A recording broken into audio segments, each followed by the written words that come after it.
Prada. Demande spéciale d'un abonné Top Premium. Je rappelle que le lien vers le service Top Premium est dans la description de la vidéo où vous pouvez demander des analyses quantitatives, plus d'autres éléments derrière. Ok, je vous laisse aller voir ça.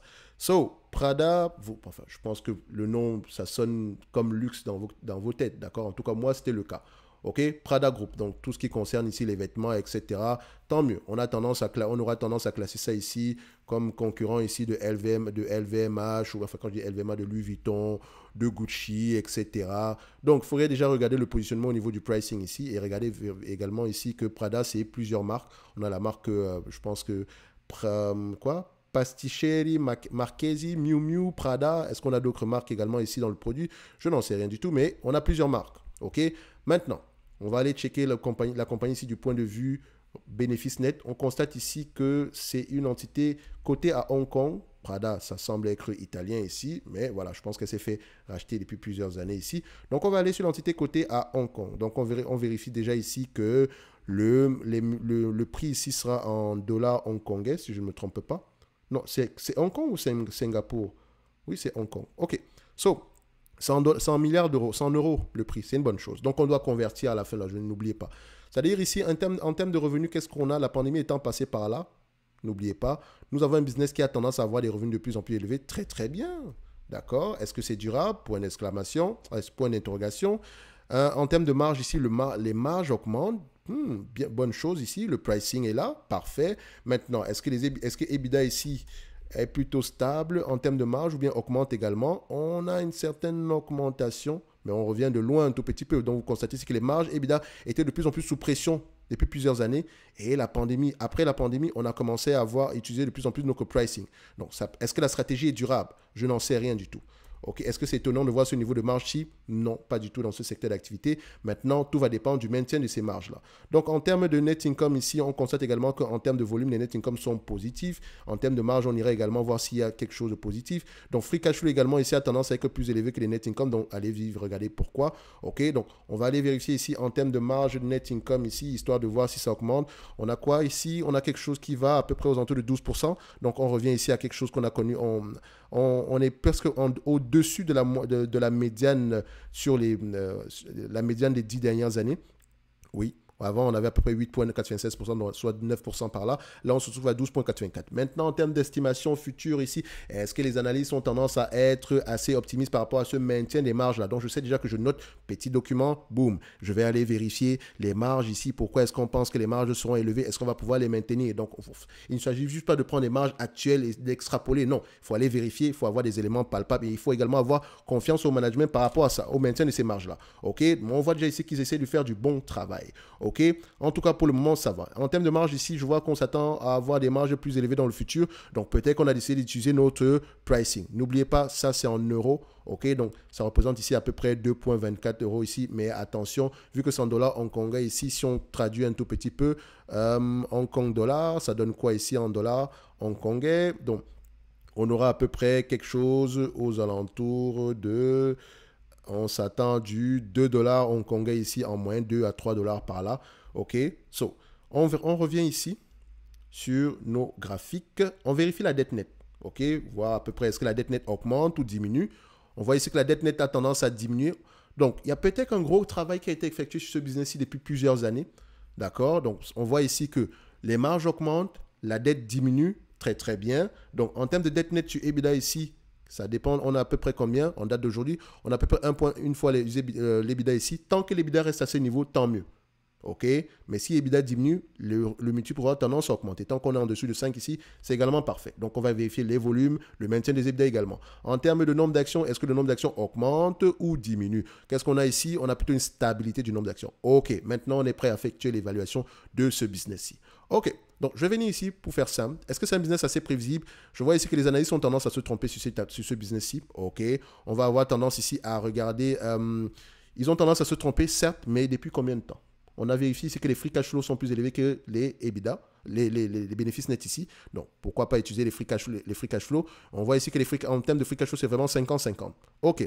On voit ici que c'est également un business qui a tendance à se négocier aux alentours ici sur les dernières années. Si je dézoome un tout petit peu, on prend ça, on le met à peu près à ce niveau-ci. Ici, on paye à peu près 25 fois les bénéfices, etc. C'est bien, c'est bien, c'est bien. Aujourd'hui, on a à peu près quoi, 16, 17 fois les bénéfices. C'est un business, vu le... Voilà, on sera à peu près dans le type, c'est le luxe, hein. Enfin, dans une certaine mesure, pourquoi pas 20 fois les bénéfices, parfait, ça peut être possible. Donc, on va le mettre à 20 fois les bénéfices ici, entre 15 et 20 fois les bénéfices par là. Donc, si je prends à 20 fois les bénéfices, je change directement ça ici, et je vais enlever la dette nette en date d'aujourd'hui. Admettons que le business arrive à rapporter à peu près, d'ici 2025, 12 euros, 3 euros, 3 euros, c'est bien ça? Attention, c'est en euros ou en dollars hongkongais. Il faut faire très, très attention à ça. Je pense que c'est en dollars hongkongais ici. 3,30 d'ici 2025. C'est assez loin. On s'entend quand même une réduction ici. Donc, faites attention. On s'attend plutôt à une stabilité des bénéfices nets. Si on a 3,30 € ici, 3,30 $ ici, dollars hongkongais, je précise bien, à 20 fois les bénéfices, ça donne à peu près combien? 66 dollars hongkongais, moins la dette nette par action. Nous avons à peu près combien ici en termes de dette nette par action possible? On arrive à peu près à, voilà, en yearly, ça donne quoi comme chiffre? Alors, je vérifie. Je n'ai pas l'information par rapport à la dette nette. Ce n'est pas plus grave que ça. Je vais prendre la dette nette à ce niveau-ci. Donc, j'ai le nombre d'actions. Dette nette, qu'est-ce que je prends ça? Et voilà, 1,911 $. Donc, je vais mettre ça ici en dollars hongkongais.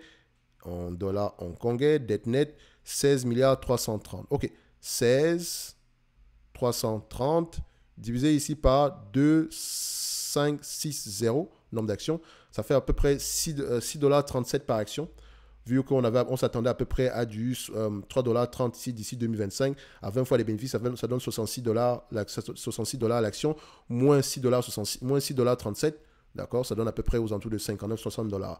Donc, on se dira que l'entreprise est légèrement sous-évaluée, mais n'oubliez pas qu'on a pris en considération une certaine guesstimation ici. Donc, il faut que les marges se maintiennent. Et vous constatez ici que l'historique en termes de maintien des marges n'est pas assez long. Donc, faites attention. Donc, si ce business m'intéresse, je vais questionner le maintien des marges. OK.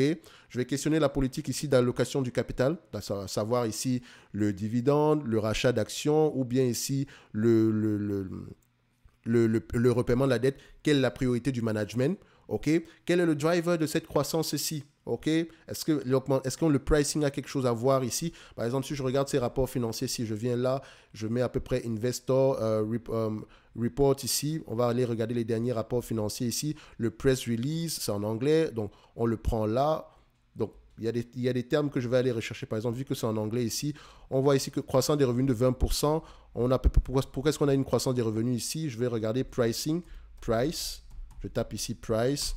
Est-ce qu'on a l'information price? Full price, sale augmenté ici de 21%, constant exchange, driven by like-for-like, full price sale in the second quarter. Donc, retail ici, Prada brand ici, c'est 18% ici. The revenue grow increase 15% with moderate but solid space. OK, 21%. Miu Miu également 50% de croissance. Donc, tout semble être, ça semble être correct ici. Donc, on a un effet également ici. Il faudrait vérifier si on n'a pas un effet également en termes de taux de change ici dans retail, thanks to acceleration. Donc, on a un effet volume et un effet prix. C'est une bonne chose. C'est une bonne combinaison.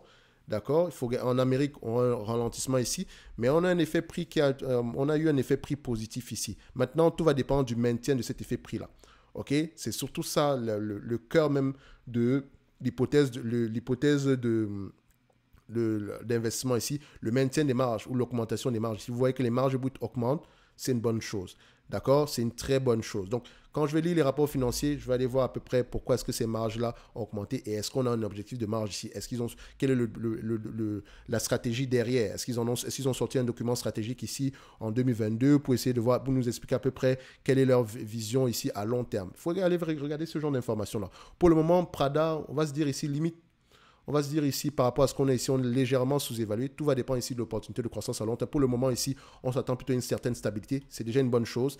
Voilà. Donc, ceci n'est que mon point de vue et non un conseil d'investissement. Comme d'habitude, je me réserve le droit de me tromper. N'oubliez pas, le lien vers le service Top Premium est dans la description de la vidéo où vous pouvez poser ici des demandes. Vous pouvez demander des analyses quantitatives sur n'importe quelle entité. On aura tendance à le faire ici. Ce n'est pas un choix personnel Prada ici. Donc, histoire d'avoir un second avis ici par rapport aux chiffres. En supplément de ça, vous recevez à peu près 6 entreprises ici qui, moi, me semblent intéressantes.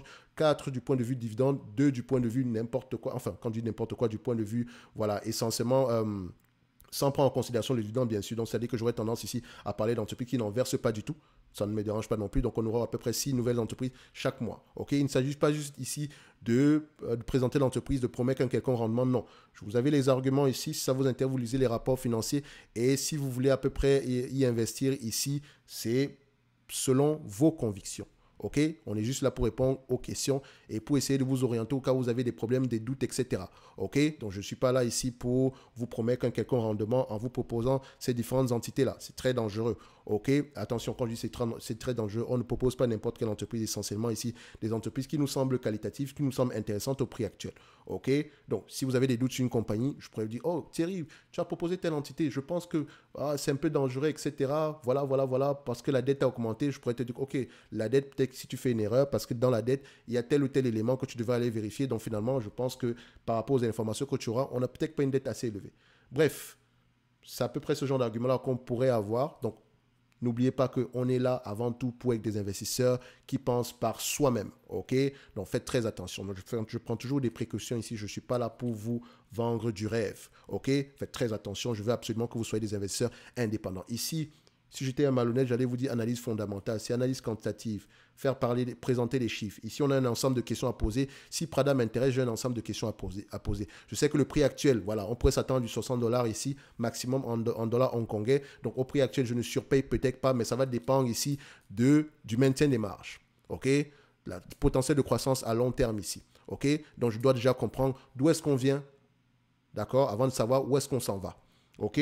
N'oubliez pas, c'est très important. Donc, on se donne rendez-vous sur la prochaine vidéo et d'ici là, portez-vous bien. Merci.